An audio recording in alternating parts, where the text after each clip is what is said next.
You know we love movies. Am I right? Oh, yeah. Everybody knows that. Yep. Right. That's accurate.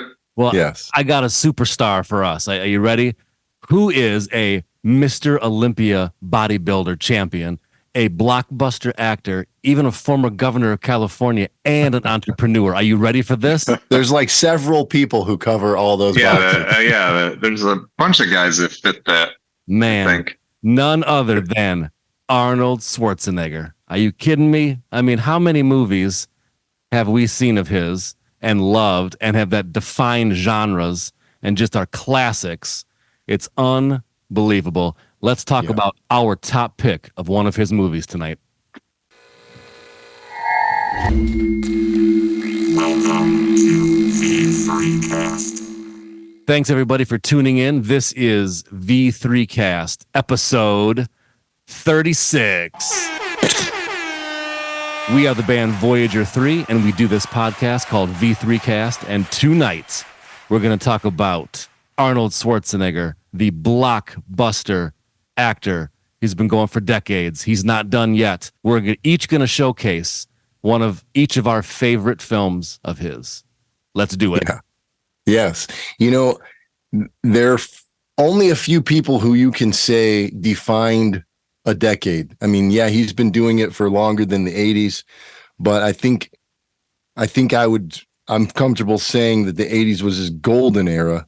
He still had some great ones in the 90s too, but that was his golden era. And that's where he made his name, made a name for himself. And so I think all of our picks will probably be from the 80s. Who knows? I don't know. We'll see. That's probably a safe bet, but you never know.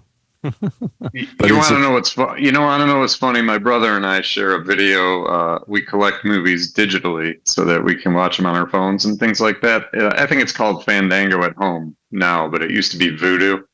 Anyhow, we have a whole folder, and it's just called Schwarzenegger. There you go. Yeah. I don't know how many movies are in there, but there's a lot.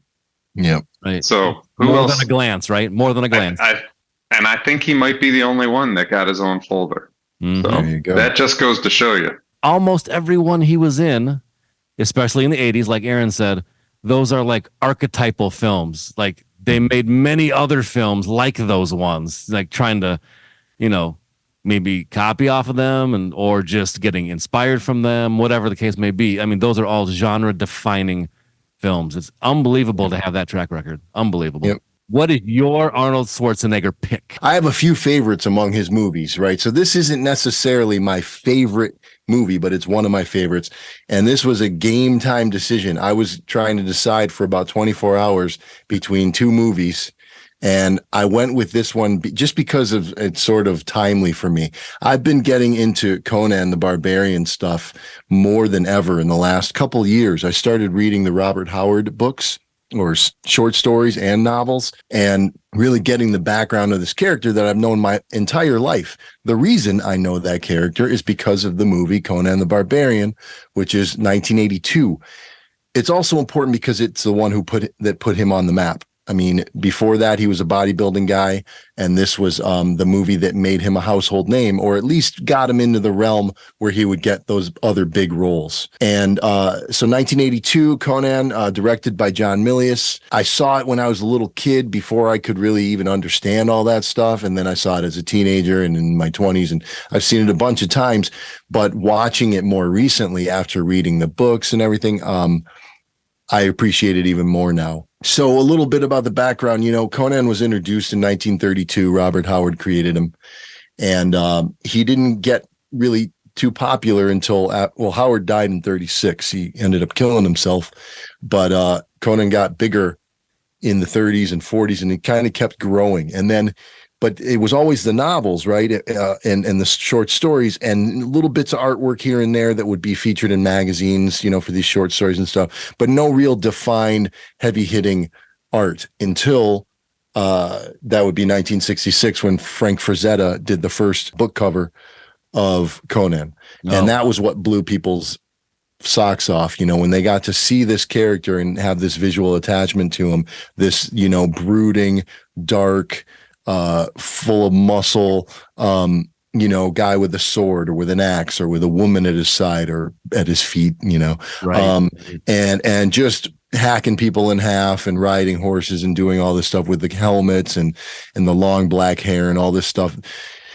Frazetta defined him visually, just like Robert Howard created the character. Frazetta, I would say Frank Frazetta is responsible for defining the definitive look of Conan. And everyone who's painted him or drawn him in the comic books and everything else was influenced by Frazetta. That brings us to 1970 when Let me ask Marvel this real started. quick. Yeah. So before that period that you just mentioned, when that artist drew that incredible cover, before that, the covers were just like either like plain or just had like text. It was very boring, very plain Jane type of thing. So it was never before was it delivered in that way until that particular novel. Yeah, because they would be in magazines, these short stories, and he wrote novels too. And I don't even know if the novels were published until 66. Maybe they were, but I don't think so. I think that was what, I think somebody got the rights to it and said, oh, didn't he do more stuff? Didn't he write more stuff? Let's get all that stuff going. Yeah. I'm pretty sure that's when they first started putting out the books. And also they would collect all these short stories and try to shape them into bigger stories and kind of manipulate them. And so, yeah, the visual side of it started with Frazetta, and then Marvel put out the first Conan comic in 1970. So now he's, the whole thing grows and grows. Short stories, little, and then these books. And then once Marvel hit in the 70s, of course, they started talking about doing a movie, and they tried to get a movie off the ground for 10, 15 years or so. 1982, they cast this guy who was a bodybuilder who could not speak that great of English. He had that super thick Austrian accent, which they had to work with him on, and, dialect coaches and all that stuff, but he had the body for it. And John Milius's whole goal, which he said more than once, was to put Frank Frazetta's art on screen. Obviously Robert Howard's words and character, but he wanted that art to be represented on screen, which they did. They did a great job of. 100%. Visually. That movie looks, like those Frank Frazetta paintings, which he's done a ton of them.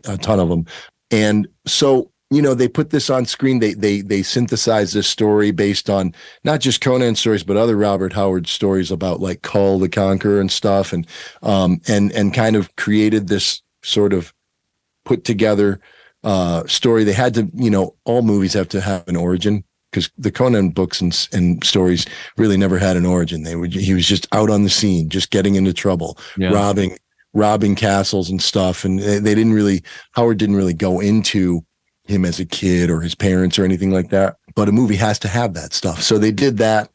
And it's got the great dialogue, what is best in life and all that stuff. And it's got all these, cool scenes, these fight scenes, the swords, he's twirling the sword out on the beach. He looks like $1 million. He changes costumes constantly through the movie. He wears the helmets, all that stuff, all that visual stuff, and all that great Robert Howard storytelling stuff. And, they did a great job with it, and it was serious, and it was violent, and it was dark. In the sequels, they would brighten it up. They would make it more for kids. And a lot of those sword and sorcerer movies that came around after Conan never had the right budget. They never had the right intent. They were just like, how can we get, half naked ladies on screen and people running around with swords? But they never had the real guts or anything that Conan. A lot of them didn't have the balls that Conan had. Right. We also can't forget Basil Polidoris' score. Oh yeah, which is phenomenal with these, huge war drums, all this percussion and all this heavy brass that you can feel like weighing you down out of the speaker. And we all know the band that still to this day walks out to that music, walks out on stage when they come to play a show. Go ahead. That would be Quicksand. That would be Quicksand. And the shit's about to go down at a Quicksand show when that Basil Polidoris Conan music starts. Also want to give High on Fire would give a lot of credit to that movie and those books. Other bands like High on Fire, like this heavy, it's a form of metal. It's like, I don't know what it is, stoner, sludge metal, whatever it is, but this Robert Howard style, music that could easily go with the Conan movie. I hope one day they make another good Conan movie and High on Fire does the whole soundtrack to it. I would love for us to do it, but I think they'd actually be more appropriate than we would for that. But bite your tongue. But James Earl Jones is in it. He's great. You have a snake cult and all this stuff. It's just got everything you need in a Conan movie. I wish they had made more like that had been more serious like that. But I even kind of came to embrace the ones that came after, even though they're not as good. They're still kind of fun. So yeah, I got this Conan statue right here and all this stuff that I've gotten in recent years because I've gotten way more into the character. And it's good that movie, captures so much of that spirit. So that's my pick. Aaron, that's a hell of a pick, Aaron. Hell of a Thank pick. you. I mean, so everybody needs to go out and either A, rewatch Conan. I know a lot of people who listen to V3 Cast have probably seen it. But if you haven't seen it, start at that first one and turn the volume up, surround sound, and melt into it, man, for sure. Yep. And I remember as a kid when I saw that movie, the scene where he cuts off Conan's mom's head. Yeah. And James Earl Jones just like stares at him. Yeah. Like that blank, like expressionless face. Like that creeped me out so much as a kid. Like, oh yeah. I was just cold hearted, man. I'd never seen anything like that on TV. Right. So it stuck with me, man. I still think about that. Like I can see his straight ass bangs. You know what I mean? Like yes. Like the straightest bangs anybody's ever had. Right. And just like staring at him. Like, and he's got blue eyes in the movie too. I know. It's just such a creepy scene. Yeah, that's great. And the way he does it, it's almost like, wait, did he just do what I think he did? Yeah. And then exactly. just rolls off. Yeah. It's so great. Yeah. And another thing is, if you ever feel like it, that's the first movie I ever watched with the commentary all the way through. I remember watching a few minutes of a commentary of a movie and going, I'm not going to watch that. But that one is the first one I ever watched with the commentary all the way through. It's got John Milius, the director, and Schwarzenegger. And you could tell Schwarzenegger hadn't seen the movie since they made it. And he was like, oh, I remember that, and he's like having a really good time watching that movie for the first time. And dude, it's honestly the best commentary of any movie ever. Exactly. Like he talks about the woman being scared of him, and like he's like, I feel like he was in the bag a little bit when he recorded it. My other friends and I, like Colin and Scott, we talk about that being the best movie commentary ever created. Absolutely. So yeah, if you're rewatching Conan, you definitely got to watch it with the Arnold Schwarzenegger commentary because it's a whole different thing. Right. It's amazing. Yeah, most of them aren't fun like that. They're usually more dry. They're more like, oh, they're not really talking about things that I want to hear. A lot of times it's just kind of misses the mark. That one is like fun to watch. It's gold. Yep.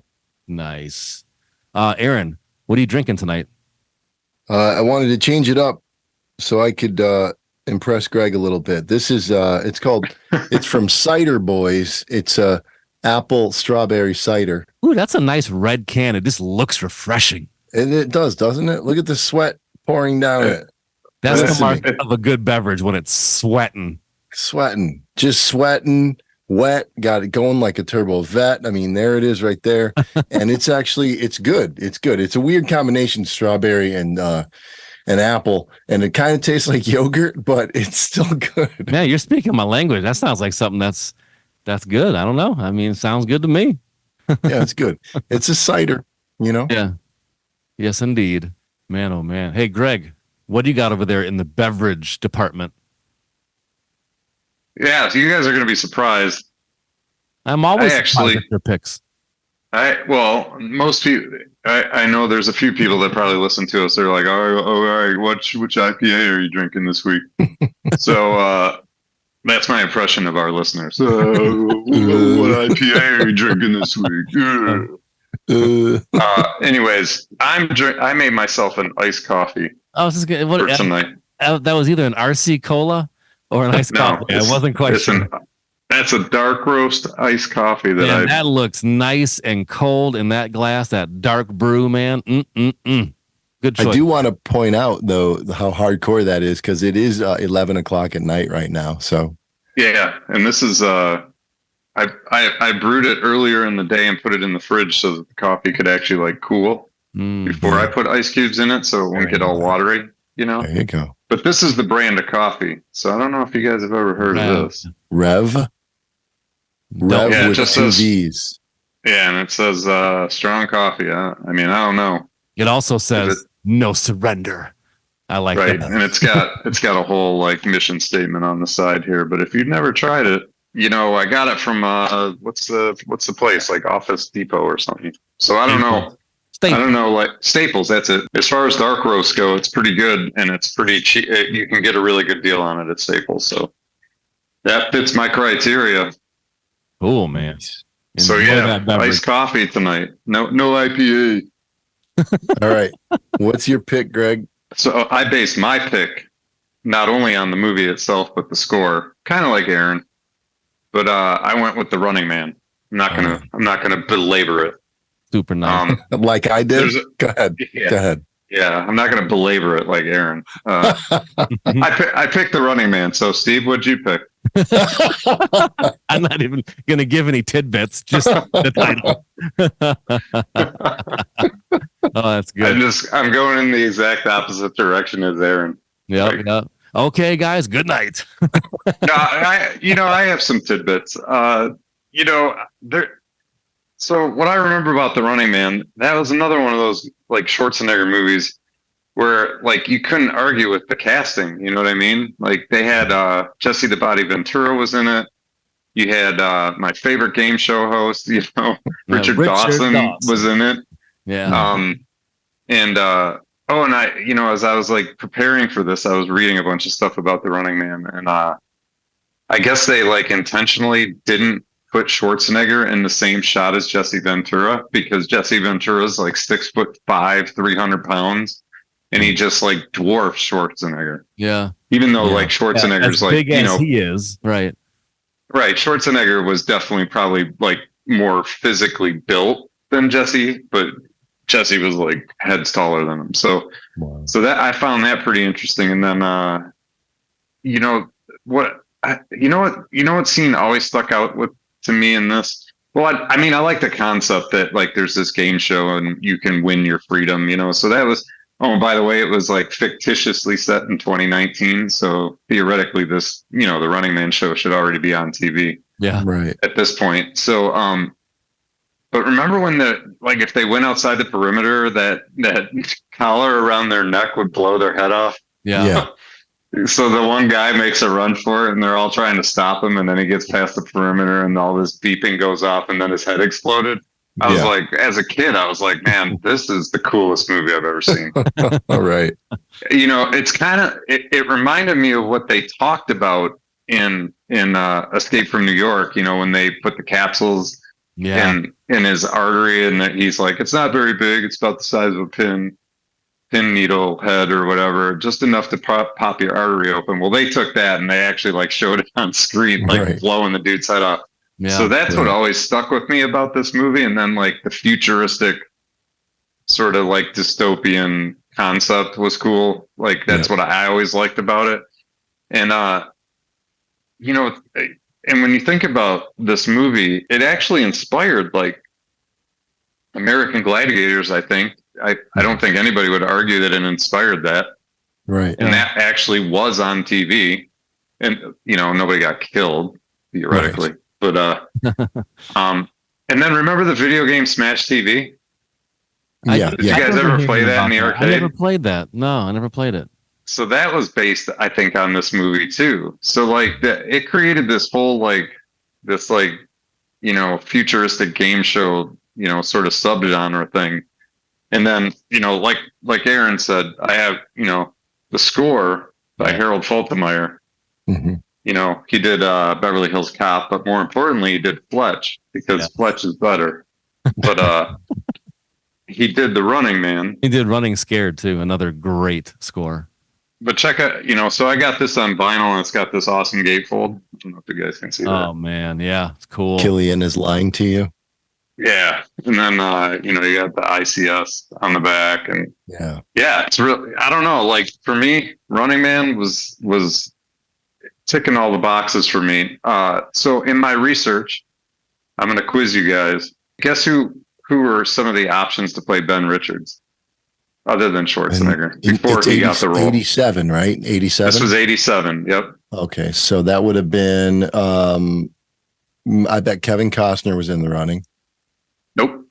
Okay, Tom There's Cruise. a couple good ones though. No, not Tom Cruise. What about the guy from Roadhouse, Patrick Swayze? Patrick Swayze. Oh, yeah. Steve. There you go. That's one of them. Okay. Burt Reynolds. Nope. Burt Reynolds. Would have been the biggest movie of all time if Burt Reynolds was there. Can't imagine him. Like, what the hell are you thinking, Aaron? All right, I'll just give him to you. Christopher Tom Reeve. Selleck. Tom Selleck. No, not Tom Selleck. He was up for Christopher every Reeve. movie. Go ahead. Okay. Christopher Reeve. I would believe Tom Selleck. I'm surprised. It's because he was kind of hot around that time, Magnum PI and everything. He almost was Indiana Jones. Yes, he was. And then the last one was Dolph Lundgren. That makes sense. Totally does. That one I would have been okay with too, I think. Yeah. And then that would have been a good role for Christopher Reeve, man. In the middle of playing Superman, to do something so different, that would have been really cool for him.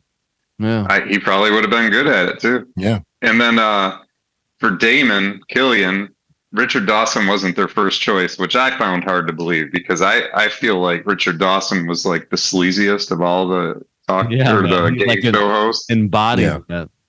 What, Chuck? Yeah, so they wanted Chuck Woolery, and do you know why? No, I said Chuck Berry. Oh, you said Chuck Berry. Okay, Yeah. Chuck Woolery, it was their first choice, and it was because he was big, he was tall, and they felt like he would be a good match for like Schwarzenegger. Okay. Yeah. Physically. You're right. But man, I'm glad Richard Dawson got it because that's the one. He was perfect, And the last thing that I'm going to leave you with is if you guys think about it, the Running Man predicted AI face swapping. Yeah. Deep fakes. Deep fakes. Yeah. Because they did. Remember what's the scene where he the whole helicopter thing, the raid, they kill all those people. And they put face on, the guy. Yeah. Well, they put his face on the scene with Jesse where they're fighting in that pit. Yeah. Did they do that I don't think they did. They didn't do that in the opening scene. They changed they changed what he said. But they changed his face to frame him, basically, and make him a good, contestant for the show. So, anyhow, sort of right on the nose with predicting that stuff would happen eventually, and here we are. They predicted a lot of stuff in that movie. I mean, like the sort of the power of they knew the power of TV already, but how corrupting it could be. The media changing things and manipulating information and showing people what they wanted them to see. I would say they probably always done that, but not on the level that they can do it now. And Running Man definitely called the shot on that. Those dystopian future movies, that and RoboCop and those kinds of things back in the that was my wheelhouse, man. Yeah, I loved all that stuff. Absolutely, can do no wrong with those. Basically, I loved that they had. One of the coolest touches in that movie was when they had Mick Fleetwood and Dweezil Zappa playing themselves in the movie. Yeah. Because he goes like, "You're one of the cops who killed my friends and burned my songs," and it's like he's talking real stuff. That's him. And they even called him Mick in the movie, actually. So to remove any doubt. So it was great, and that was the first time I ever saw him with a beard. Schwarzenegger with a beard in the prison scene. That blew me away when I was a little kid. I didn't know he could grow a beard. And Maria Conchita Alonso, can't forget her. I love when she goes, "I'm warning you, I get sick, car sick, air sick. I'm going to throw up all over you." And he goes, "Go ahead, won't show in this shirt." because he's wearing like a Hawaiian shirt. shirt. Yep, He yep. loves those Hawaiian shirts. I fucking do love them. Yep. That whole movie, Running Man, the whole movie is quotable. It's another one of those movies where you can quote pretty much the whole script. Solid pick, Greg. Fantastic. All right, Steve, what are you drinking? I got a fun import. Are you ready? Mm-hmm. My lovely wife Jillian brought me a ginger beer from Germany, and it is Thomas Henry Spicy Ginger Beer. Look at that. That looks classy as hell. I know, man. I know. It's like that old-timey art. Oh, but this is fun. I love getting ginger beers from around the world. It's fantastic. You know what I like to try at some point? I'm not sure when that'll be, but what kind of ginger beers are happening in Japan? It's got to be fun, man. Stuff. Oh, it's got to be good because a lot of Japanese food has ginger anyway. Yep. So they got the ginger going. So put it in the drink. Why not? I think that the Japanese invented ginger beer. Yep. Not be surprised. I would not be surprised. Aaron and I have nothing to back that up, but that's where we're going. There's no science behind that. It's just a gut. It's just my gut. Yep, that's true. Oh my God, that's good. Okay, my pick for Arnold Schwarzenegger movie. I had to, I mean, just like you guys said, man, where does the list stop? But I picked The Terminator. Now, that Terminator is one of my favorite films. It's definitely probably in my top 10 or 15 easily. He was so cool in The Terminator. You know, at first, let me read you this little thing that James Cameron said real quick, and then that'll explain what I'm about to say in a second, or it'll back it up. But this is what James Cameron said, the writer and director, is that casting Arnold Schwarzenegger as our Terminator shouldn't have worked. The guy is supposed to be an infiltration unit, and there's no way you wouldn't spot a Terminator in a crowd instantly if they looked like Arnold. It made no sense whatsoever. But the beauty of movies is that they don't have to be logical. They just have to have plausibility. If there's a visceral, cinematic thing happening that the audience likes, they don't care if it goes against what's likely. So what I'm about to say is that accent and just the way he moved and everything, it was so cool. You'd never seen that before, like a robot, android, or, you know, whatever portrayed like that. Normally, I feel like back then they were kind of like still stuck in that Twilight Zone, kind of like sterile kind of thing, you know, like, you know, take us to your leader, you know, that kind of thing. But he was so cool. That would just grabbed you right away. Plus, I mean, he's so huge, man. Unbelievably built, just scary, intimidating on screen. Kills Bill Paxton right away, basically. Out of there. Yeah, exactly. But yeah, you know, you mentioned Conan earlier, and they started to film Terminator while Arnold was wrapping up Conan 2. But I guess this is something that I read, is that the producers or the director of Conan 2 like exercised this clause in the contract that extended Arnold's commitment to Conan 2. Now, why he did that, I have absolutely no idea. Maybe they needed to do shots. Maybe they were just trying to be, you know, a-holes. I have no idea. But so that delayed Terminator. So while there was delayed, James Cameron wrote like Rambo 2 and something else he did and adjusted and finalized the deal for Aliens, and then came back to Terminator. And Arnold was ready to go, but it's said that Arnold didn't think it was going to do anything. He thought it was just some kind of, to paraphrase, some kind of shitty low budget thing. Like he kind of answered that in an interview, believe it or not, when somebody questioned him about these shoes he was wearing, because the shoes were from the film from Terminator, but he was still on the set of Conan, so somehow there was some overlap. I don't really understand how that worked, but he kind of commented, you know, sort of negatively / nonchalantly, like, I'm just doing this thing. It's nothing. But wow, did that end up being, you know, another one? Because just like you said, Conan really entered him into as a household name. You know, definitely starting to do that.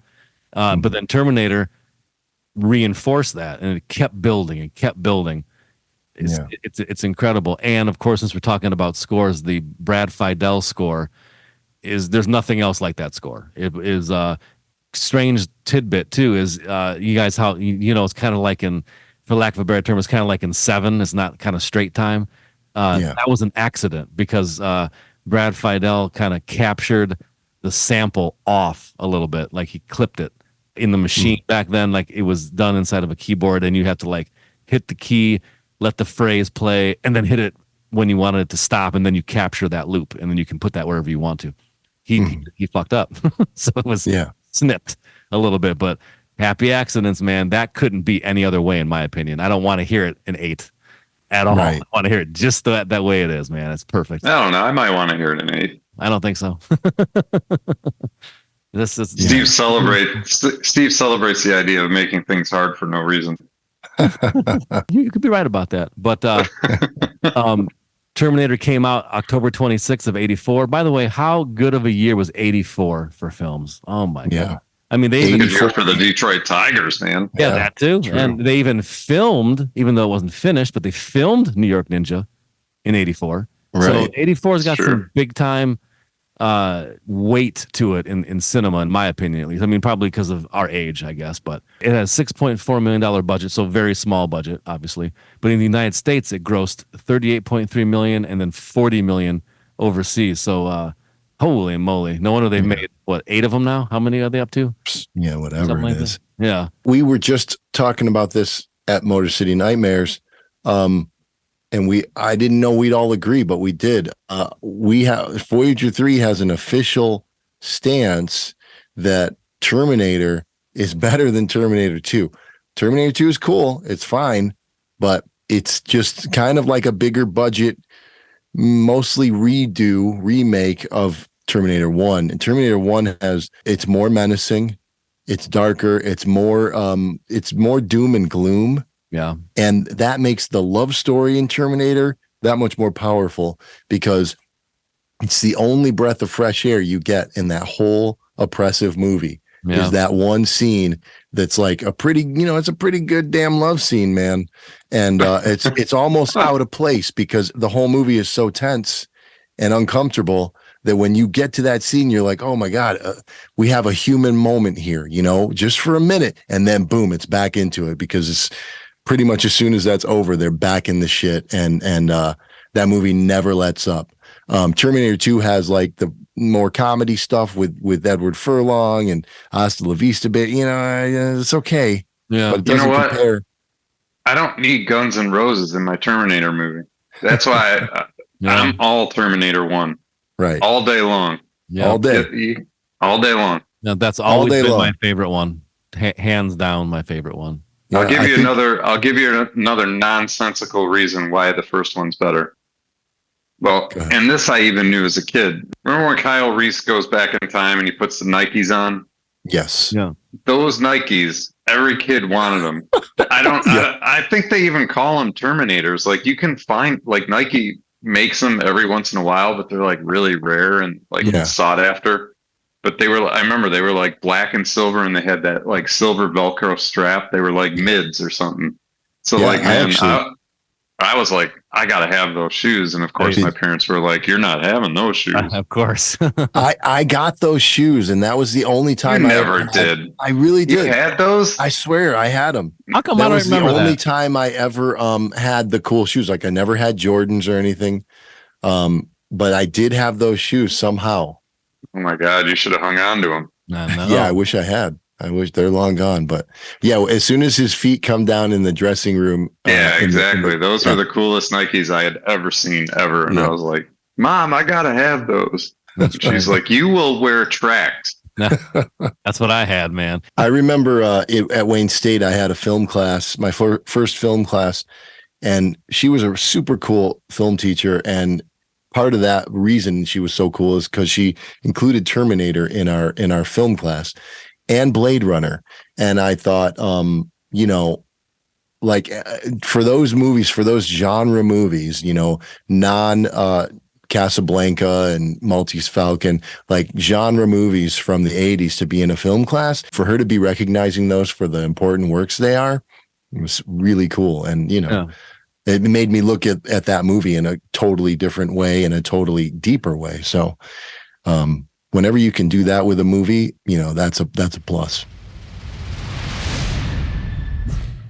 All right. We are fresh back from Motor City Nightmares 2024. So we wanted to do a little recap for you and share some of the things that we found and did and people we met and stuff like that. Fellas, what was one of your top moments of the convention? You know what? I was in it's gonna sound so wrong. It's gonna sound so wrong. I was in the bathroom. Oh my gosh. Here we go. I went in there to take every year. This is his favorite part. It actually is. That's the funny thing about it. You'll never guess what. Every year. I'm washing my hands. I'm washing my hands. And Tyler Main comes up behind me, 6'6" or whatever he is. And he's washing his hands. And I go, and I said, don't say anything, Aaron. And I said, I'm going to say something. So I said, hey, I just saw you on screen 12 hours ago because I saw Deadpool Wolverine the night before. And he goes, oh, cool. And I go, it's great to see you back in the mix, And he goes, thanks. And so he didn't treat me like an asshole for talking to him in the bathroom. So that was good. Okay, good. I just feel like maybe it wasn't the best place for it, but right. I couldn't help it. I'm just going to go for it. I'm that kind of guy. I gotcha. Yeah. One of the things that stuck out to me at Motor City Nightmares was meeting this cool guy by the name of Jorge De La Rosa. He came by the table on Saturday and we kind of chit-chatted, all of us did. You guys remember him, right? The guy who, the filmmaker. And we were chit-chatting and, he kind of liked the way our art looked and then the music, and he was kind of interested a little bit, and we fist bumped and said hi and stuff. And then he came to the show on Saturday night. And then the next day, he was like, you guys had it was a fun show. I had a good time. So he gave us a copy of his latest film called Hell Van. And Greg, you said you looked at the trailer of this and it looks pretty cool. I haven't had time to pop this in yet, but I'm looking forward to checking this out. I ended up talking to him for a little while in the corner over where his thing was, and him and I got to talking, and he ended up knowing a lot about Tangerine Dream, so obviously him and I bonded right away. And then he was like, I'm gonna come down to your table, I'm gonna buy something or whatever. So yeah, he was a super cool guy, and I know we gave him a Voyager 3 patch, and he was going to put that on his, he's got a battle vest, so he's just the super cool guy. And yeah, Hellvan looks right up our alley. It's our kind of movie. So I think you guys would like it for sure. My job is, I think he said in a perfect world, he wanted us to watch it all at the same time, but I don't know if we'll be able to do that or not, but I'm going to watch it probably this weekend. And then when we go to rehearsal, I'm going to pass the baton, man. And whoever gets it next. And then, eventually within 10 days or so we'll all have watched it. Pretty cool. Then we can talk about it when we're on the road with Cybertronic Spree. Nice. Did you have a cool moment, Greg? Well, yeah, but I sort of foreshadowed it in the On the Hunt. But I'll expand on it. Obviously I met Eileen Dietz, who played Pazuzu in The Exorcist. Yeah. So I went to her table right when we got basically we got set up, and then right when the convention opened on Saturday, I noticed there wasn't really anybody in line yet for her, and I was like, well, this is my moment. So I had brought my record, my Exorcist record, just the outer sleeve to have her sign it. She was super cool, signed it, and then what's funny is as I would go, there was a garbage can over by her table, and I kept going over there to throw stuff away. And she's like, I'm going to start charging you to use my garbage can. So it wasn't just that I met her and she was cool and obviously part of a film that probably the face of my nightmares. Even though she's the nicest person ever. But then I would see her in the hall, and as we were leaving on Sunday, I ran into her again, and she's like, oh, hey. And I was like, yeah. She's like, you packing up all your stuff? And I'm like, yeah. And she goes, yeah, I'm here another day, and it wouldn't be so bad if sports were on, So I had no idea she was a huge sports fan. So we sat there and talked about the Detroit Lions. She went on and on about our coach and what a great year we had last year. So I learned a little bit extra about her that she's really into sports. So that's awesome. And she had a lot of nice things to say about the Detroit Lions, although she did mention that maybe we shouldn't have gone for it as many times as we did at the end there. But I think a lot of people maybe share that opinion. She's not originally from Detroit, is she? I don't think so. Okay. No, she just likes football, especially. Okay. And because I went to her table early on, obviously I made an impression on her, and she just kept like interacting with me, which I thought was really cool, because she didn't have to do that. She could have walked by. Right. Without saying a word, but she kept engaging me each time she saw me. That's cool. So it's pretty cool. That's awesome. Yeah, and shout out to my brother Sam, who he's turning this into a tradition to drive up from Cincinnati and meet us at Motor City Nightmares and hang out and help out a little bit and just be, the awesome man that he is and funny. And just hanging out, and he takes some pictures, and he brought a little mixer for us that helped us out on the show. Just all around fantastic. My brother. I mean, he's won a Pulitzer Prize for his photography. That's right. I hear that he's in the running for another Pulitzer Prize for some of the pictures he took of us at that show. They really liked it. Wouldn't that be down something? In Cincinnati? They really like it. Yeah, they really celebrate that. Mm-hmm. Oh, you know what, though? I got to say, there was another moment, a huge highlight for me. It was early in the convention. It was Saturday, pretty much right after we opened. And I was walking down the hall, and I saw Mayor Cole S. Babbage from our movie, not our movie, but the movie we did the music for, which does make it our movie, Killer Cabbage. And he was walking in, and the dude was in costume. Yes, he was. With the wig on. And so I immediately recognized him, and I'm like, Mr. Mayor, good to see you. And he didn't know me, but I said, we did the music for your movie. And he was like totally stoked that we were there. And he came and hung out with us for a while. I can expand on what Aaron said. I actually went up and sat in the viewing for Killer Cabbage. I was about 15 minutes late, I think, after it started. But Ryan was up there, and I just sat there. You know who else was in there? Was Huron. Nice. He was in there. Cool. He was in there watching it, and so I sat in there with people watching the movie, as unbeknownst to them, my involvement, and it got a lot of laughs. It did really well, and a lot of people were laughing and enjoying it. So. Sweet. Awesome. They should be pretty proud of I think it did exactly what I think they were hoping it would do. Yeah.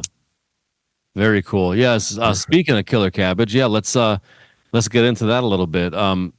It had its world premiere at Motor City Nightmares, and now they have a whole bunch of film festival appearances happening all over Michigan, and they just had another one in Indiana at Gen Con, which is basically the convention where role-playing games were born, basically like Dungeons and Dragons and the many others. So they started doing a film festival in a little bit more recent years. So it played there last weekend, and I checked in with the director, Michael Dotson, and he said that it was good, just like Motor City Nightmares was getting laughs all the time. And one guy, he said, even walked up to them. I guess they had a table, similar to how we do at a convention, right? We have a table, and then there's a performance or the screening or whatever. And the guy said something to the effect of like, "Thank you so much for bringing this movie into the world," or something to that effect. So both Jude Reed, who's the other writer and director, and Michael were like, "Oh, that's all we needed to hear. That's perfect." Right. That's great. Yeah. Can't get much better than that. I know. So here's some other screening dates and times. Coming up is the Sudbury Indie Creature Con, and that's in Canada. And that is September 27th, and it screens at 11 p.m. And that one's going to have a Q&A with some of the cast and crew, whoever can make it there. And then one that was just announced, the Sioux Film Festival. It's spelled S-O-O, but if you're a Michigander, you know that that's pronounced Sioux. like the Sulaks type of thing. But Saturday, September 14th, 6 p.m. And that one also has, and that's at the Sioux Theater. And that one also has a live Q&A with the cast and crew. Hey, we got to give another shout out. Are you ready? Yeah. We're sitting there at our table at Motor City Nightmares, chit-chatting, selling, signing, having a blast, meeting new people, meeting people we've seen years past. And up walks one of our good buddies that we see every year at Motor City Nightmares, none other than Carl. And Carl is a cool dude, man. He comes out every year. He hangs out. I think him and his wife, Penny, spend the whole weekend there, if I'm not mistaken. Mm-hmm. And they've been going there for years. They know a lot of the people there. But he is a fan of the podcast as well as the band. So he knows about our What Are You Drinking segments. So he busts out this cooler and he hands me this ice cold Cock and Bull ginger beer, which, if you don't remember, out of the ones you can buy in the store, that's my number one pick every time. If I can get that one first, I pick that one. So I got an ice cold ginger beer handed to me. Nothing better than that. Thank you, Carl. Appreciate you, man. And didn't he give one of you guys something too? Yeah, he gave me all a three Modelo. of us got a drink. Yeah. He gave me a Modelo, the bottle kind with the foil top. He specifically wanted to give me the foil one because he knows we've talked about it a few times on here. That's right, because you get the foil in your lips. I remember that. Yes, exactly. What did he give you, Greg? He gave me an IPA, so he knows. He knows what to get. That's right. Yeah, Carl is a man who pays attention to detail. Am I correct? That's right. He does. Yeah. So once again, thank you, Carl. We super appreciate that. And when you're standing there on that convention floor and you've been talking to people and you're a little parched, man, that was perfect. I mean, that was beyond perfect. I was like, really? I got an ice cold ginger beer right now? Now. And I downed it. It was so good. Hell yeah. Man, oh man. Yeah, we saw a bunch of our friends. We saw, like I mentioned, Huron watched the movie. So we saw Huron, we saw Metal Dan. Yep. We saw Corey Dana. Yeah. I saw my friend, his wife. Yeah, my friend Valerie. Who else do we see? I feel like obviously Dave from Weirdsville. We saw the amino acids. And his wife. We saw the amino acids. Oh, they didn't stay long. They came down from wherever they come from. Yeah, and then they disappeared. That's right. You only get to see them for a minute. That's right. Yeah, what they did is when they were done playing, they punched their chest and disappeared into the crowd. That's exactly what they did. That's exactly what they did.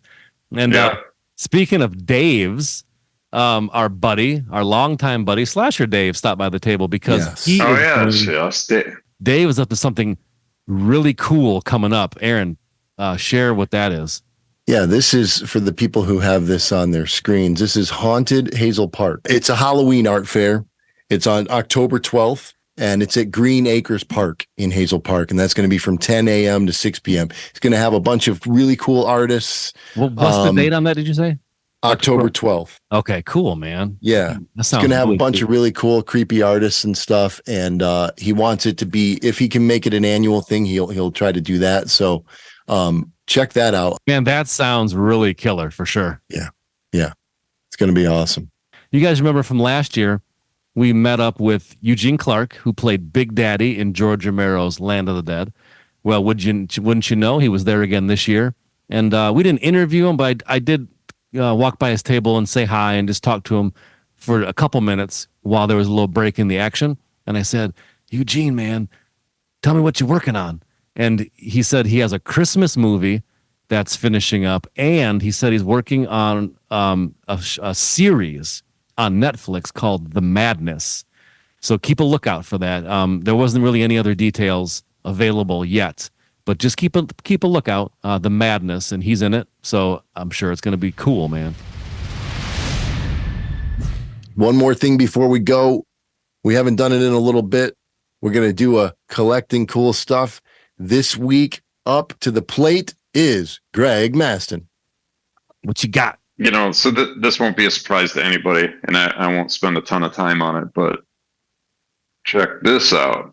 Man, Roddy Piper, WWE Elite figure. Yeah, this is a WWE Elite series. My brother found this for me at a Walmart. What makes it so cool, because not everybody can see. It's the They Live version of Roddy Piper. So There you he's go. holding his hands up to his glasses. Because he can't There's believe a what he's seeing, right? Yeah. shot from They Live on the cover or on the front there. And if you turn it over, there's like him with his shirt off, Aaron. Yeah, I love that Look part at when that. he's in I the know when you he's do. I know taking a you break do. out on the when he's like hammering stuff and working on that crew, and he takes off his shirt and he's all built. That's great. Yeah, and it's got if you look, it's got an extra set of fists in there. I think that's a nod to the greatest fight scene ever filmed. Damn right it is. Yeah. Absolutely. Yeah, so WWE Elite. Funny thing about this was my brother got it for me, and I paid him for it on the side, and then I put it up on my shelf with all my Funkos and my other They Live stuff. And my wife came through, and she's like, "What's that one? When did you get that one?" And I'm like, "Oh, that thing? I've had that forever. What are you talking And about? That's been up there. since Don't worry about it." WWE put it out, it's like more posable than most action figures you'd Yeah, ever yeah, find. it's really articulated, but I'll never take it out of the box and find out, Aaron. Yeah, well, you're That's not one of those out of the box guys, and right. I respect that. But you That's know Craig what? style. I do have to say this for those people out there who have seen it already, and there's many of people who have. The They Live fight scene it's one of the best. It has been the best fight scene ever. But I don't know. I think maybe Deadpool and Wolverine, they have a fight scene in that movie that if it doesn't overtake They Live, it's at least up there competing with it. Hmm. There's a fight scene in the middle in a car with Deadpool and Wolverine, and it's all confined to a car, and it goes on so long. And I think maybe they were even inspired by the They Live scene. I bet that's the case. I would say so. Gotta be. Which puts They Live above it because they made the shit up. You know what I'm That's saying? Yeah. It's like a lot of other drummers can drum like Neil Peart did, but he was the one who created the architecture for you to even think that way to do that. For example. Yeah. You're right. But you guys still have to see Deadpool and Wolverine so you can. So I know I do. Yeah, I plan to because I mean I've enjoyed the other two for sure. Yeah, and don't bring the kids, okay? Yeah, Thank right. Yeah, don't do that, right? Oh man. All right. Well, hey, this has been a hell of a cool V3 cast, number 36 after all. And so we talked about our personal top picks of an Arnold Schwarzenegger film. Let us know what you guys think. I mean, this guy did all these great movies. You know, we didn't even touch anything he did in the 90s. Right. I mean, there's great stuff there. So let us know your top pick. And usually when we say that, the people on the site, they'll give us like a top 6. That's okay. Yeah. They're about as undisciplined as we are. That's so right. yeah, let us know what your top Schwarzenegger. It doesn't even have to be top, but what's a very important one to you, let us know. Yep, absolutely.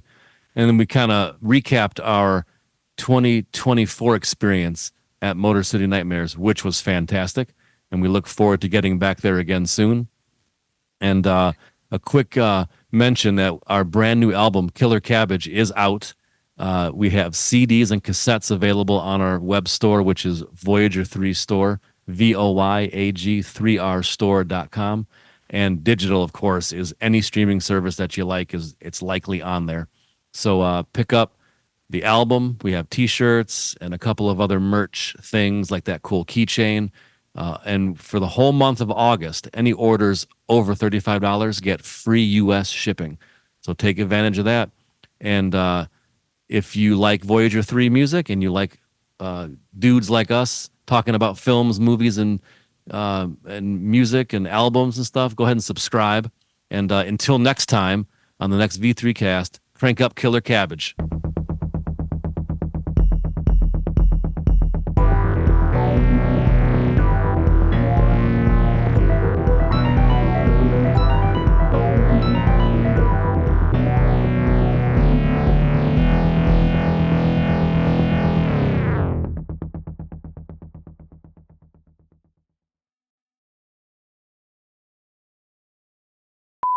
Blockbuster actor Arnold Schwarzenegger. We're going to talk about one favorite film of his tonight. One each of ours pick. How come that's so hard to say? We are going to talk about our favorite Arnold Schwarzenegger film tonight from his vast arsenal of films. Is that not Steve? Good? Do it again, man. That wasn't good. So tonight we are going to pick our favorite film. Steve,